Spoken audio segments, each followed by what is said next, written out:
In the beginning, there was darkness, and then, bang, giving birth to an endless expanding existence of time, space, and matter. Now see further than we've ever imagined, beyond the limits of our existence, in a place we call the universe.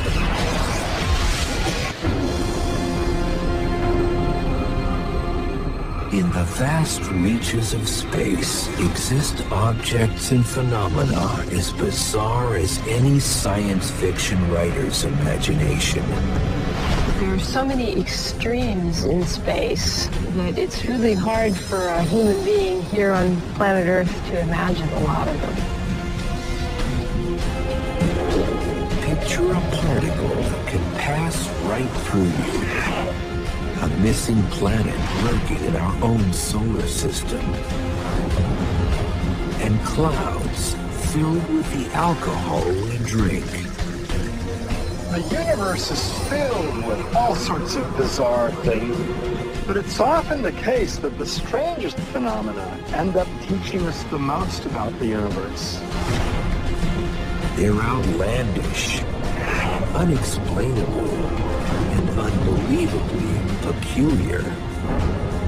Take a journey to the strange side of our universe.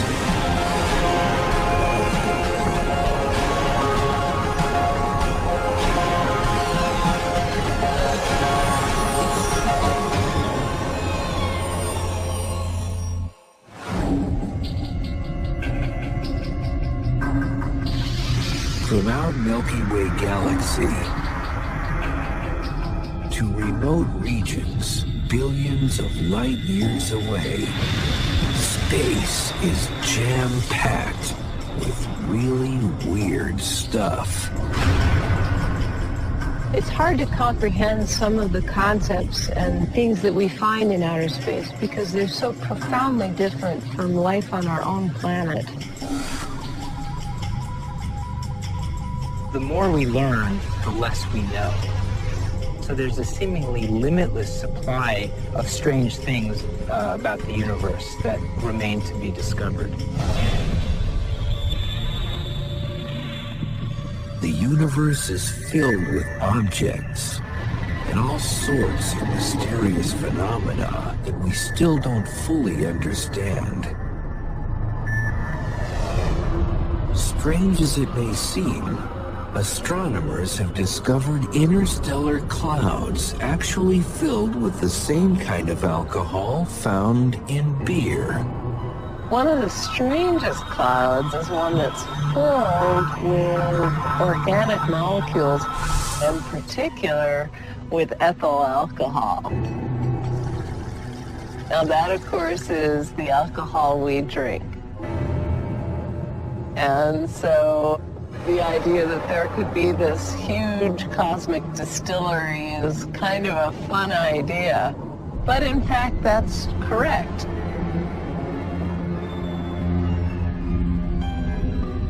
Giant molecular clouds are enormous complexes of gas and dust.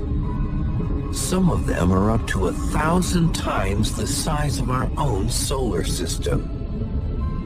Their dense and sizable cores allow for the formation of complex molecules that can produce a cosmic cocktail.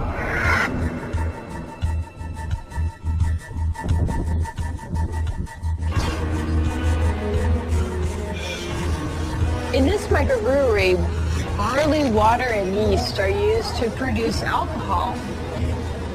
Whereas in interstellar molecular clouds, it's dust grains that serve as the key nucleation site for simpler molecules like molecular hydrogen, water, and carbon dioxide to come together and react chemically to form more complex molecules like ethyl alcohol. When the dust grains migrate closer to the center of the molecular cloud, they start to approach the central star that's forming in its core. And this heats them up, possibly enough to evaporate some of the complex molecules like ethyl alcohol off and into interstellar space.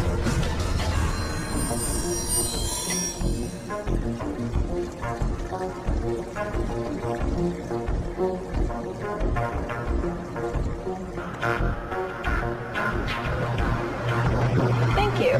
Cheers. So just like this microbrewery, the dust grains in interstellar molecular clouds serve as meeting places where lonely molecules can form more complex molecules. The first alcohol cloud was detected in 1975. Since then, many more of these truly strange space clouds have been observed. The cloud G34.3, which resides in the constellation Aquila, is 1,000 times the diameter of our solar system.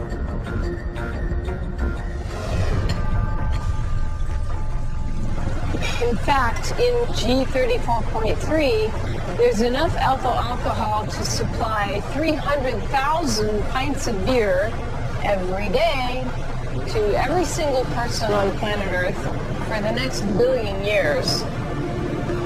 That'd be one heck of a party. The only downside is that it would probably give you a pretty bad headache because it's also mixed in with hydrogen cyanide, carbon monoxide, carbon dioxide, ammonia, and some fairly other not so nice chemicals.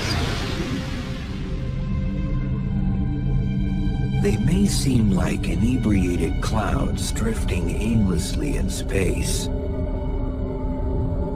Yet, as unbelievable as it may sound, these clouds eventually form multiple star systems, planets, and maybe even life.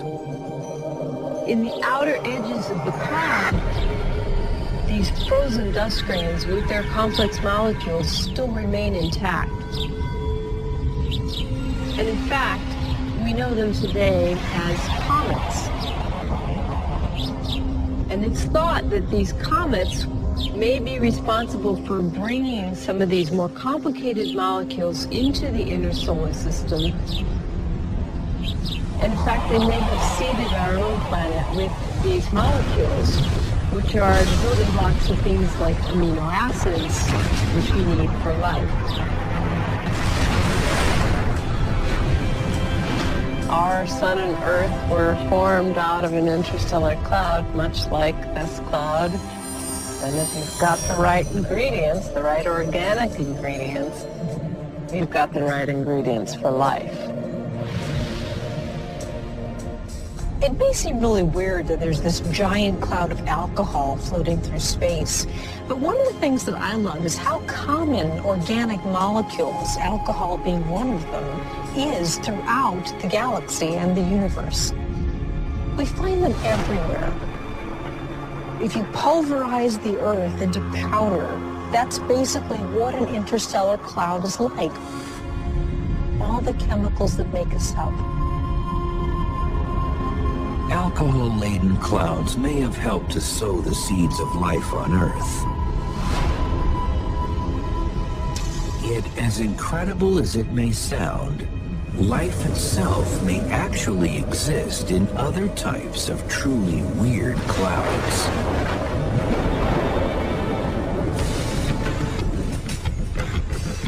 Venus, the second planet from our sun, has a hot, hellish surface.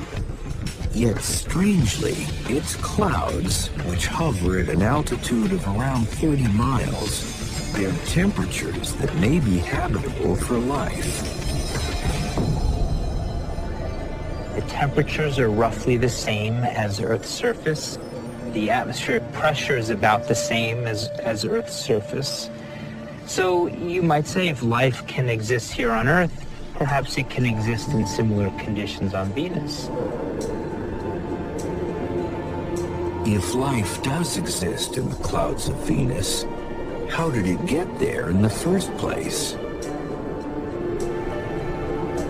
It's thought that the atmosphere of Venus is the product of what's called a runaway greenhouse effect, where the buildup of carbon dioxide causes the temperature to rise at the surface, which, if there were any liquid oceans of water on Venus, they would have eventually boiled away and escaped into space.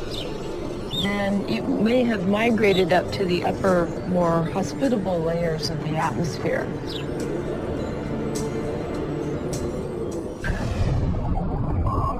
Life as we know it needs water. The clouds of Venus contain water in the form of concentrated sulfuric acid. Here on Earth, scientists have found organisms called extremophiles that thrive in similar acidic liquids, such as the hot springs in Yellowstone National Park. So some have speculated that organisms could survive in the clouds of Venus, and they may have even evolved ways of making use of available ultraviolet light, much like plants use visible light for photosynthesis. You have a lot of chemistry going on in the clouds. You've got sulfurs and you've got hydrogen and other elements that are needed to harbor life and to sustain life. And those are abundant at those altitudes. So it's not inconceivable that life could survive or exist in the cloud layers of Venus. One method to test whether life could exist in the clouds of Venus is to examine the clouds above Earth. Measurements here on Earth, for example, capturing particles of cloud and examining them in the lab have shown that very small organisms and bacteria can actually survive just sort of floating through the atmosphere, being caught up on updrafts and just gusts of wind. And they can perhaps survive in the atmosphere for long periods of time. As an analogy, the same type of behavior might be occurring on Venus. So if there were life in the Venusian atmosphere, it might just be kind of flitting along for long periods of time. NASA may one day send a mission to Venus to find out if there's life in its clouds. But right now, scientists are keenly interested to learn whether another truly peculiar planet exists in our solar system. A mysterious planet that has yet to be discovered.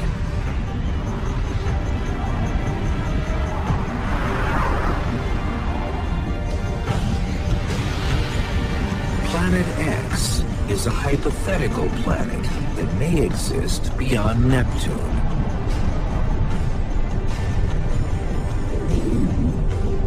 Planet X is sort of a generic designation for an unknown planet that's somewhere in the outer solar system that remains to be discovered.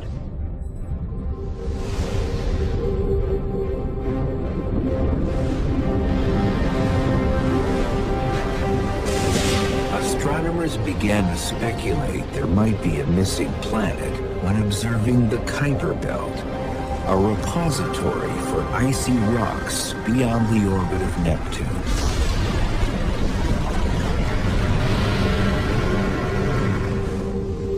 The outer edge of the Kuiper Belt is called the Kuiper Cliff because the density of space rocks drops off steeply here. This could be caused by Neptune's gravitational pull, or perhaps by an unknown planet. One hypothesis for the drop-off in Kuiper Belt objects that we see after about 50 or 55 astronomical units is that there's a planet lurking out there somewhere which could be sort of hurting them inside of that region.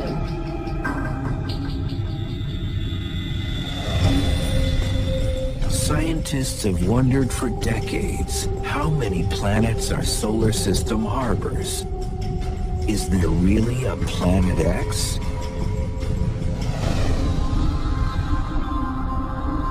Originally, Pluto, when that was discovered, was designated as Planet X. More recently, there have been discoveries of other Kuiper Belt objects, things like Eris and Sedna, for example, that have been assigned the designation Planet X. There still remains to be the discovery of a very large object in the deep solar system, so there's sort of still this idea that a Planet X, or a mysterious hidden planet, is out in the solar system somewhere.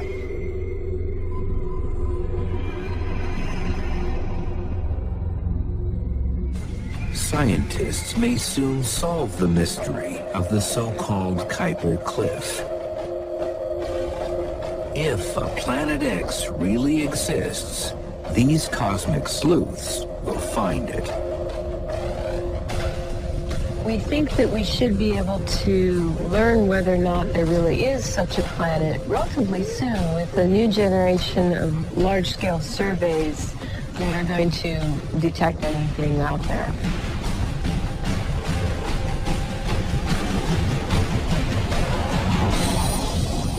Planet X may or may not exist. But there are other planets that have been observed far off in space that are truly out of this world.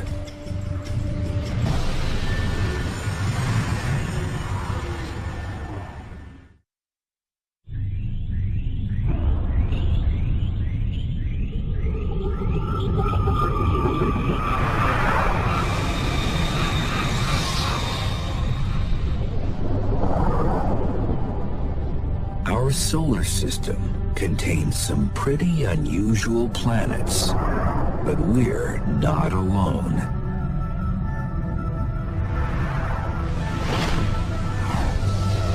Sophisticated telescopes have now identified nearly 300 planets that are located well beyond our solar system. They're known as exoplanets. The most peculiar exoplanets are pulsar planets. Unlike most that orbit a star like our Sun, these planets orbit a fast-spinning neutron star called a pulsar, which emits a pulsing radio emission, much like a lighthouse. In the 1990s, scientists actually discovered a trio of pulsar planets about 900 light-years away, located in the constellation Virgo. If I had my say, they'd probably go down as the weirdest planets in the universe. And these planets are all very close in to the pulsar. Now, that's no place for a planet to exist. Nobody expected to find planets around these things because a pulsar, or a neutron star, is the remnant of a supernova explosion. The star has ripped itself apart in one of the most violent, chaotic explosions known in the universe.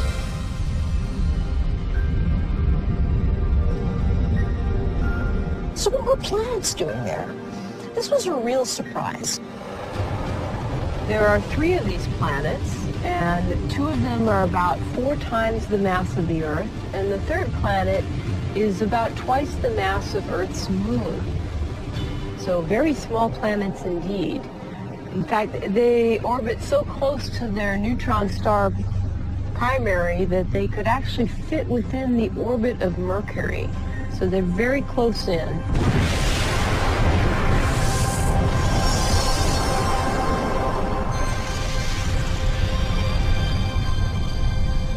The enduring question is how these planets survived the supernova event at all. If If the same thing happened to our sun, the planets in the inner solar system would have been vaporized.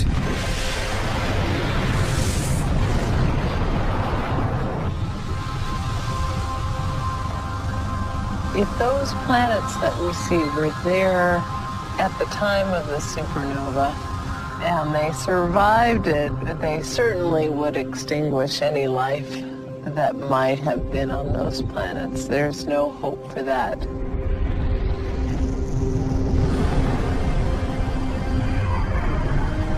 Just the power and the energy and the radiation environment of the supernova would make it pretty lethal to anything.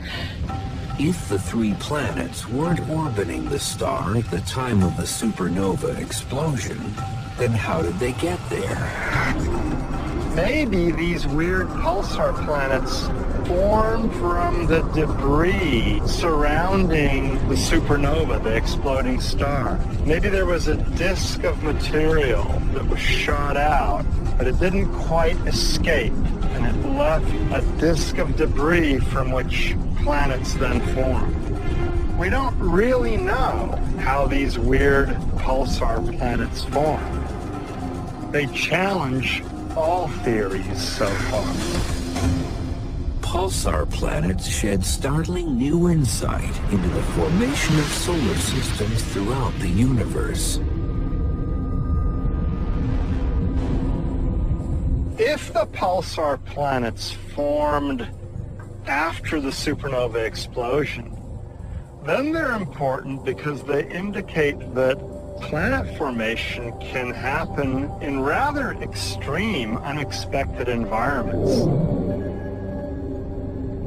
Maybe you don't need something quite as orderly as the gas that formed our own planetary system. So that's really cool.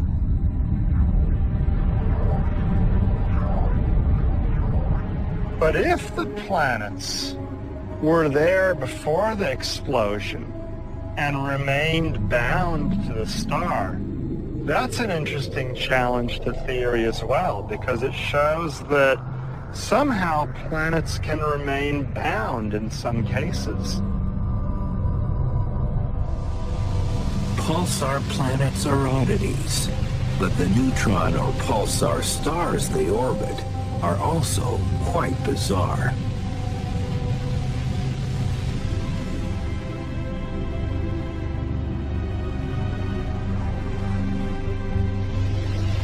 Neutron star material is incredibly dense. It has a very high mass per unit volume. In fact, it's as dense as an atomic nucleus. So if I had a shovel full of sand and this were actually neutron star material, it would weigh as much as Mount Whitney in the Sierra Nevada range in California. It would have as much mass as a mountain.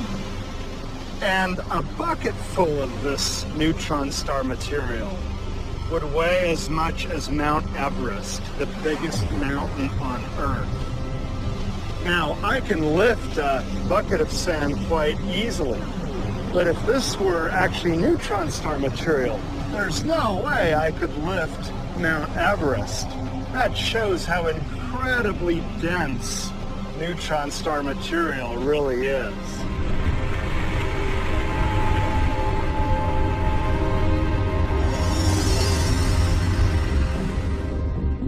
There are two types of neutron stars.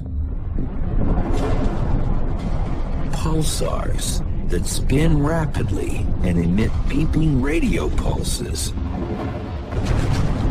And magnetars that spin slower and emit energy from magnetism.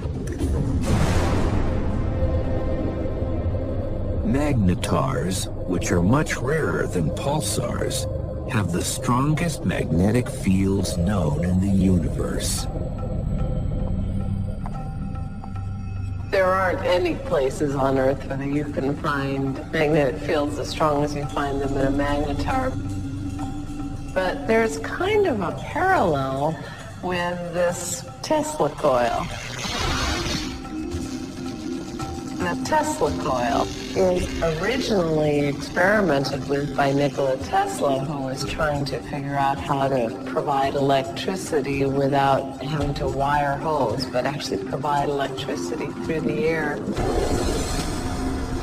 The Tesla coil has a big voltage difference, about 500,000 volts between the ball in the middle and the cage that surrounds it.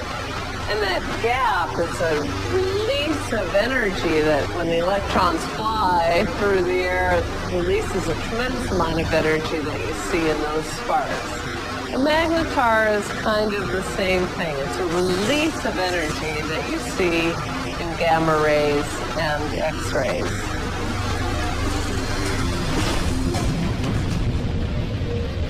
Magnetars can release gigantic bursts of energy, not in a periodic way like a pulsar, but rather sort of at random. Something happens to the crust, like a star quake,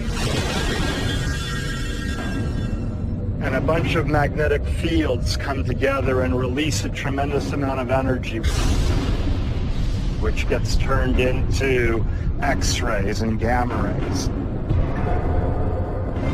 Magnetars and pulsars are both strange stars, but scientists have discovered something even more bizarre.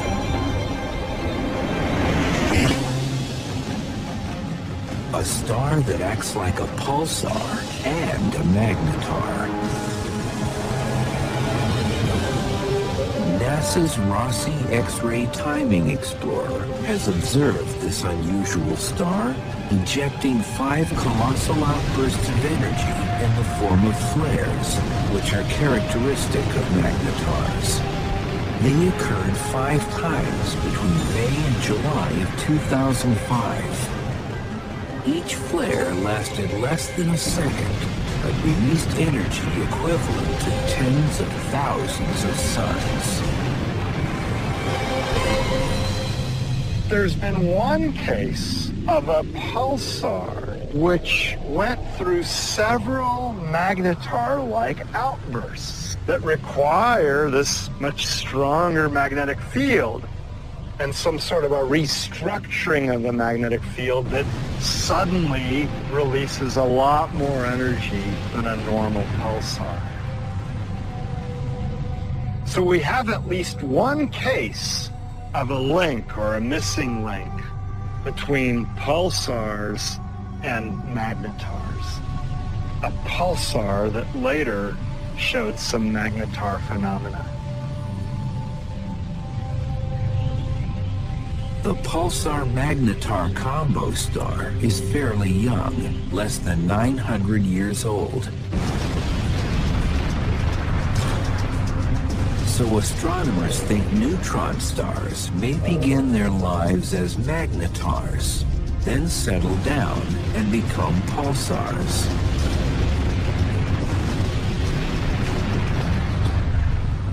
It could be that many neutron stars that eventually become normal pulsars actually go through magnetar-like outbursts when they're very young, just a few hundred years old or 1,000 years old.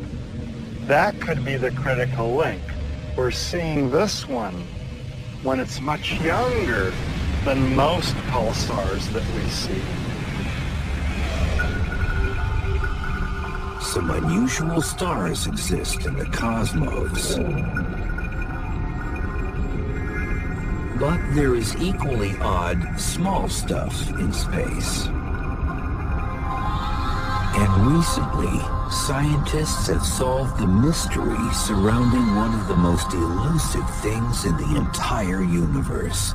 A ghostly particle that passes through us every second of every day.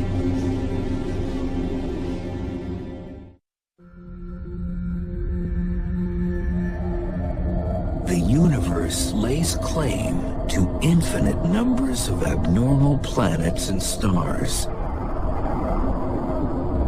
At the same time, there are equally strange, small things in space.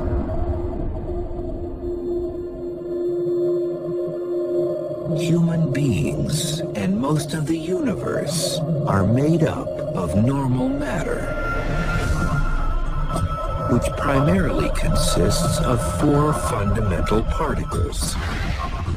One is a ghost-like particle called a neutrino. Neutrinos would be my vote for some of the weirdest normal matter in the universe. At this very moment, every second, there are 50 trillion neutrinos actually coming from the sun that are passing through my body. And there are other neutrinos from other stars coming in different directions, right through the Earth. These things by the trillions are pouring into me every second, but we're completely unaware of them. They don't really interact with us at all. There's a funny little particle called a neutrino, Italian for little neutral one. It has very little mass, very small amount of matter, almost nothing. But it has energy and it zips through space at close to the speed of light.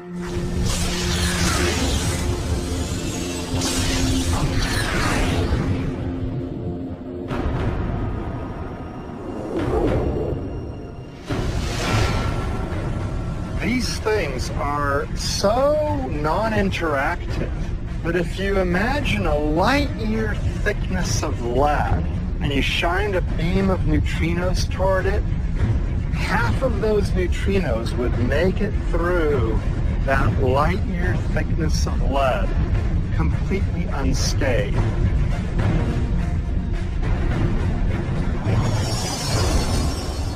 Neutrinos are most commonly formed by nuclear reactions inside stars, including our Sun.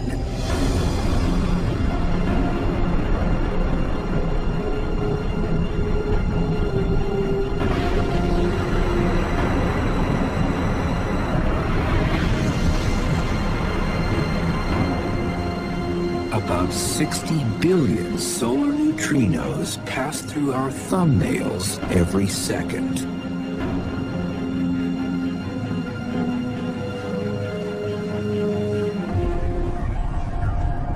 But there are other sources that create neutrinos. They are produced by nuclear reactors. There's some being produced by the radioactive decay of the elements in the rock around us all the time.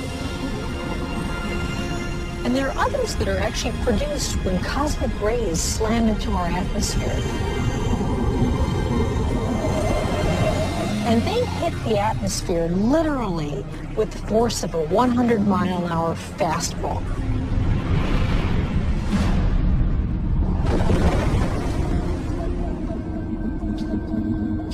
Vast numbers of neutrinos were released into the universe immediately after the Big Bang, along with other particles and light. Humans are the descendants of this primordial soup.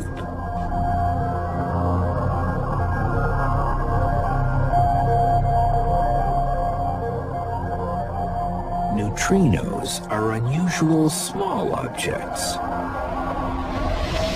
but there are equally out of the ordinary big things.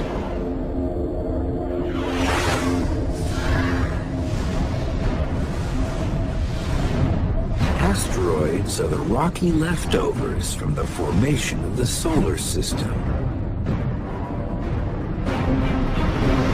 These space rocks primarily orbit within the asteroid belt between Jupiter and Mars.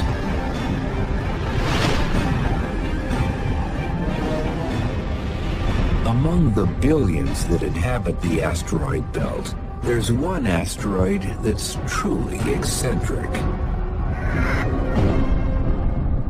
One of the strangest asteroids is one called coldest, and I guess it catches our attention a lot because it's odd.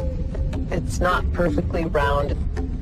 It's kind of misshapen. It sort of looks like a bowling pin, elongated, like a bulge down here, and then a narrow neck, and then another bulge. Some have even said it's maybe two separate objects loosely connected.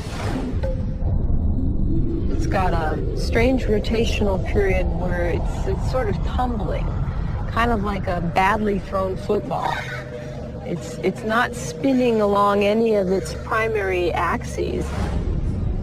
It's actually sort of spinning along all three, tumbling through space.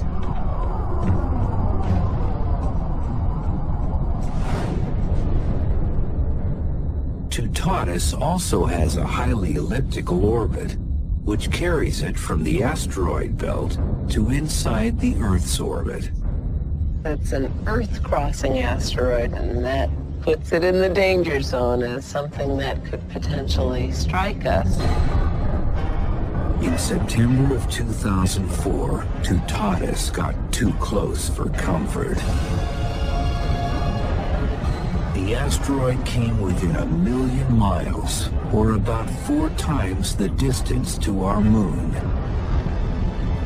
And that's really close for an asteroid, especially for one that big. And if it were to crash into Earth, it would not slow down one bit by our atmosphere. It would really smack us and be very devastating to Earth.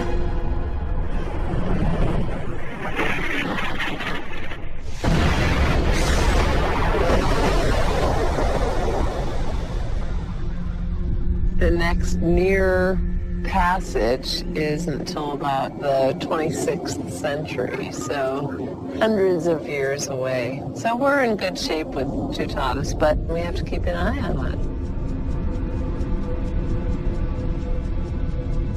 Toutatis is an irregular asteroid, but there are much bigger and stranger cosmic bodies that roam the universe.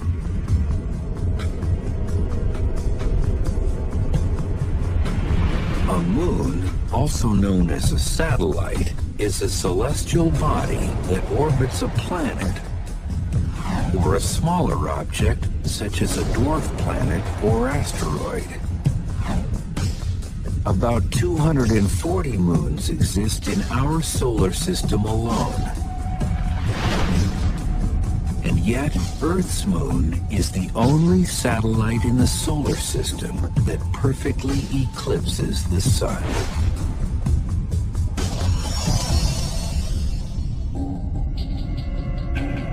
But one of the most curious moons belongs to a gas giant planet in our outer solar system. Miranda, one of Uranus's moons, is really a weird moon.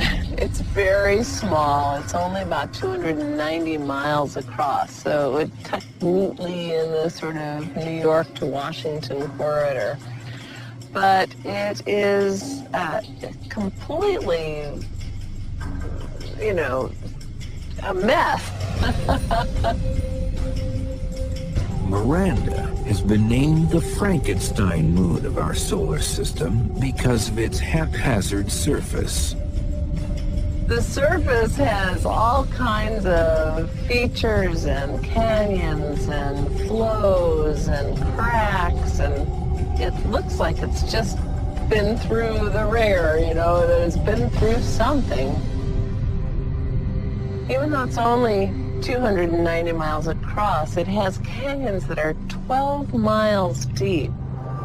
By comparison, the Grand Canyon is about 280 miles long and is a mile deep or thereabouts. What makes Miranda one of the strangest moons in the solar system is that it looks as though it was assembled from the leftover bits of other moons and planets. It's got a dual nature about the surface. You've got certain regions that appear very flat, and then other locations that are very dynamic. Miranda puzzles astronomers because they don't know exactly how it was formed. One theory suggests that billions of years ago, the tiny moon may have been involved in a cosmic impact so immense that it broke into many icy and rocky pieces. These pieces could have melded back together in a hodgepodge of light and dark patterns and shapes.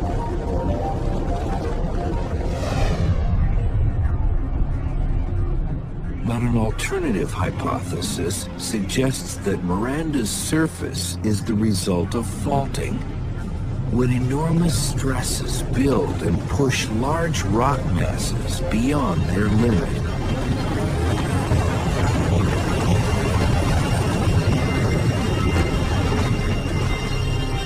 It's much like what has happened here on Earth.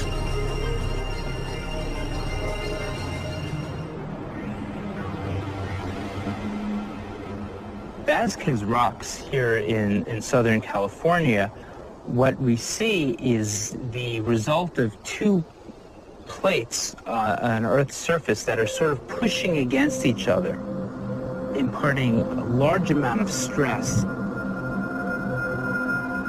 In order to relieve that stress, you're generating folding and buckling of the surface, and that gives us these dramatic spires that we see all around. A similar type of action is occurring on Miranda, where you have enormous amounts of stress on the surface that are causing buckling and folding of the Mirandan surface, generating the peaks and scarps that we see there. Miranda is just one of millions of unexplainable objects that make up our Milky Way galaxy. Yet our galaxy isn't the strangest one in the universe. There are others that give new meaning to the word strange.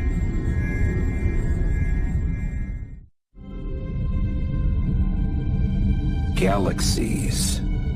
They're celestial neighborhoods made up of planets, stars, gas, and dust.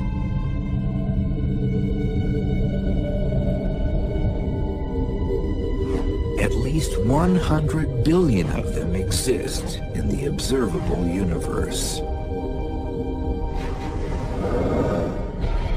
But many astronomers think the most bizarre galaxies are ultra-luminous infrared galaxies, also known as ULIRGs. When looking at them in the infrared light, they are 100 times brighter than normal galaxies. So they are among the most luminous in the universe. The enormous amounts of energy being put out by these ultraluminous infrared galaxies are the result of huge bursts of star formation.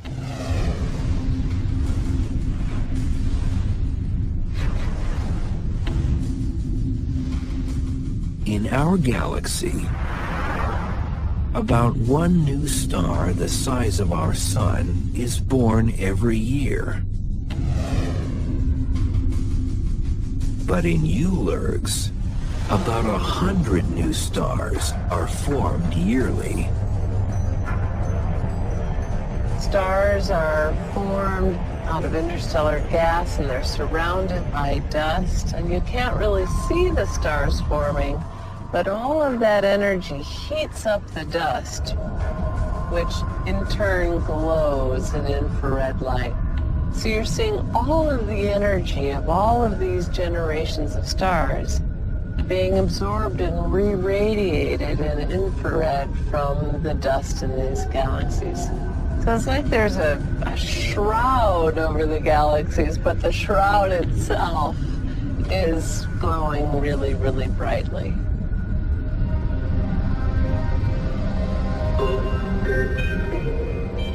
ULIRGs were first discovered in the early 1980s when the Infrared Astronomical Satellite, known as IRAS, picked up galaxies that are extremely bright at infrared wavelengths, 1 trillion times more powerful than our sun.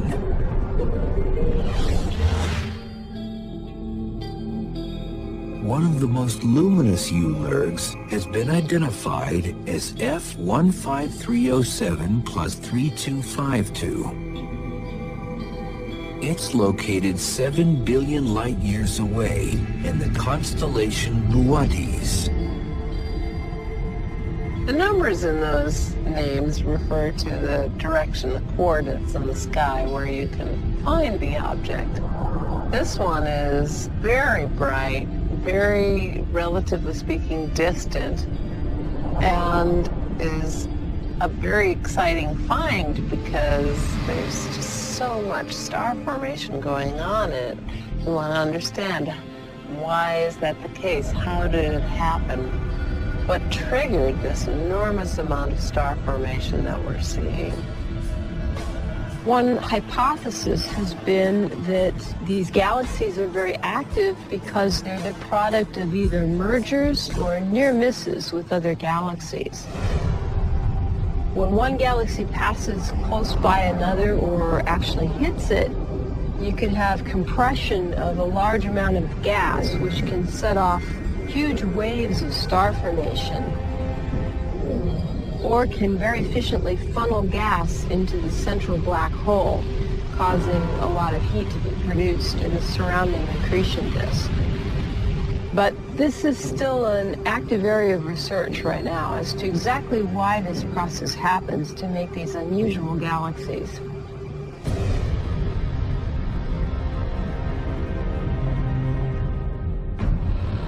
Supermassive black holes have been detected in the centers of ultraluminous infrared galaxies.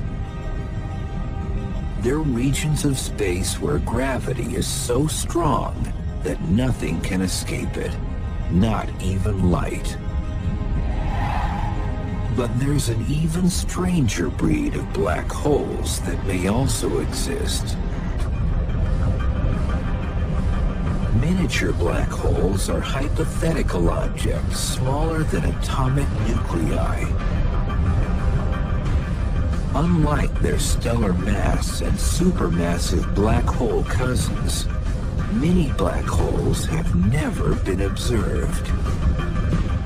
But many scientists believe that they do exist. Black holes are probably nothing unusual. There's probably one right here in front of my nose right now, and one here and one here. We're probably surrounded by them. Many black holes might be primordial leftovers from the Big Bang. The explosion could have squeezed concentrations of matter to form black holes too small to be seen with a microscope. And the smaller the black hole, the faster it loses mass. So if you had a little tiny black hole, like the mass of a mountain, that was created shortly after the Big Bang, then right about now, 14 billion years later, it will have evaporated so much that the remaining stuff will evaporate in a colossal explosion. Just bam!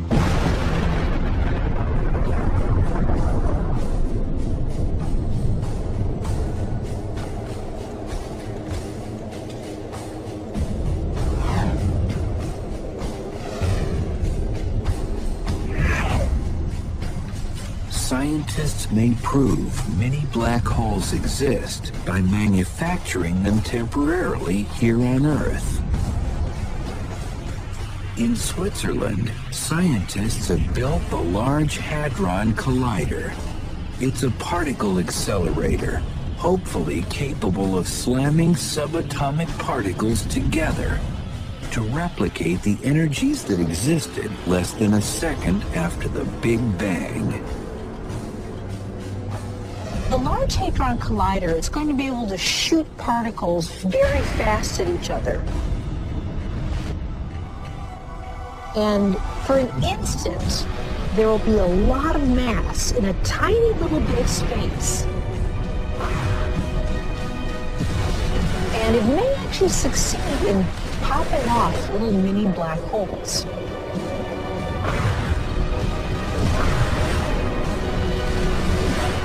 It's an amazing idea. We're on the verge of being able to make artificial tiny black holes in the laboratory. If the Large Hadron Collider really does produce miniature black holes, it'll also be really exciting because it'll show that miniature black holes really do exist or can exist and are not just a figment of the theoretical imagination. The mini black holes that the Large Hadron Collider may produce will last an instant before disappearing. And if successful, the experiment may also reveal secrets about another puzzling phenomenon in the universe, a matter that's completely invisible. To find this phantom matter, scientists had to look no further than our own galactic neighborhood, the Milky Way.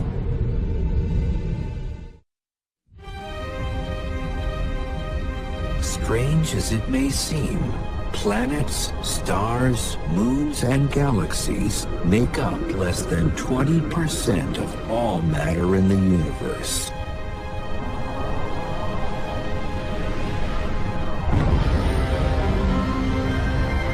The rest is made up of dark matter, a form of matter we can't see, but exists everywhere.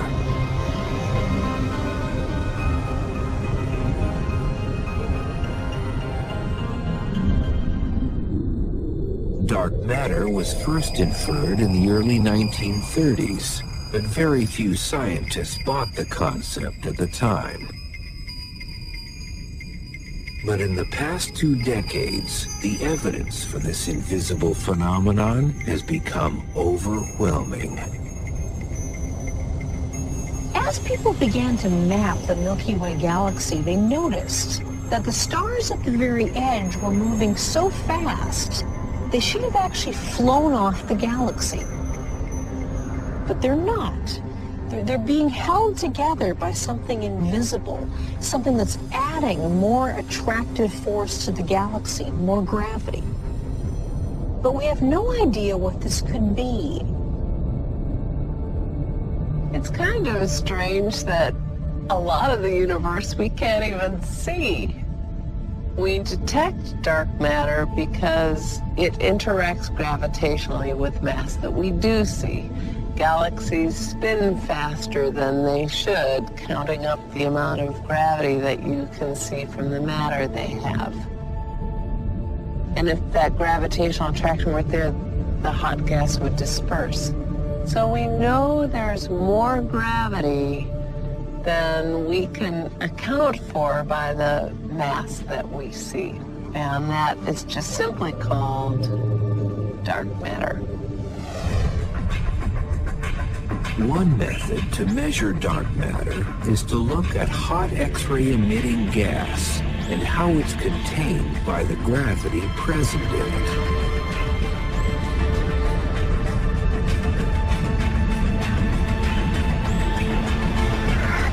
Another way is to look at something called gravitational lensing. Gravitational lensing is caused when we see a very distant galaxy behind a foreground galaxy. And the light from the distant one is bent as it goes around the nearer galaxy. That's kind of an odd idea, light actually bending in a lens that's really just formed by space itself. Gravity makes that distortion in space. So we noticed there were these gravitationally distorted galaxies that we could see. And when we estimated what the mass in the center should have been to make those distortions, it was gigantic. 10 times more than the mass we saw there. So we were observing a collection of dark matter. Dark matter may constitute most of the mass in space, but the majority of energy in the universe comes from yet another invisible phenomenon called dark energy. It's a theoretical form of energy that exists everywhere and accounts for 70% of all mass and energy in the universe. Probably the weirdest thing, being that it's the least understood thing in the universe, is this stuff called dark energy. Dark energy, for example, doesn't really have all that much to do with dark matter. They're different things. The dark really means we just don't know what's going on. Dark energy was first observed in 1998 when measurements of faraway exploding stars were used to determine the distances of galaxies. Those galaxies were found to be farther away than expected in a universe that's slowing down with time. The astronomers thus concluded that the universe is actually expanding more quickly with time, and dark energy may be the culprit. The universe is filled with this repulsive dark energy. It's really weird stuff that's causing the expansion of the universe to speed up with time, to accelerate. So it's going whoosh like that, you know, faster and faster. And that was really weird when it was found. You know, it was not anticipated. It appears, at least to us at this time, that even more of the universe is made up of dark energy, which is some substance. It's dark, it doesn't shine, we can't see it, but it acts to speed up the expansion of the universe. It's sort of an anti-gravity. Normal matter and energy tend to slow down the rate at which things are going away from each other because normal things pull on one another gravitationally. But dark energy appears to accelerate the rate at which objects pull away from each other. One theory suggests that dark energy will accelerate the expansion of space to such an extent that the entire universe will be ripped to shreds in about 50 billion years. If that's the case, then eventually, not only will clusters of galaxies be ripped apart from one another, and then galaxies themselves will get ripped apart as the stars zip away from one another. And then solar systems, planetary systems will get ripped apart. And then later on, even planets will get ripped apart. And humans will get ripped apart. And finally, even atoms and subatomic particles will get ripped apart.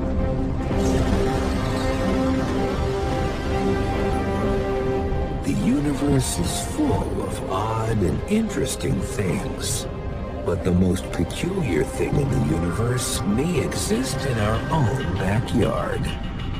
By far and away, the strangest thing, in my opinion, in the universe is Earth. And I live here, and I know something about it. What a crazy place this is. A rocky planet near a star with all this green stuff that takes sunlight and turns it into food.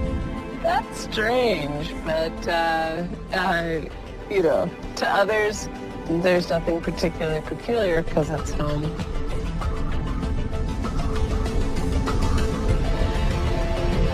I'd say the strangest things in outer space are human beings. We're definitely unusual, and we haven't found any other beings like us yet in the universe, although that's not to say that they aren't out there. But we're pretty strange.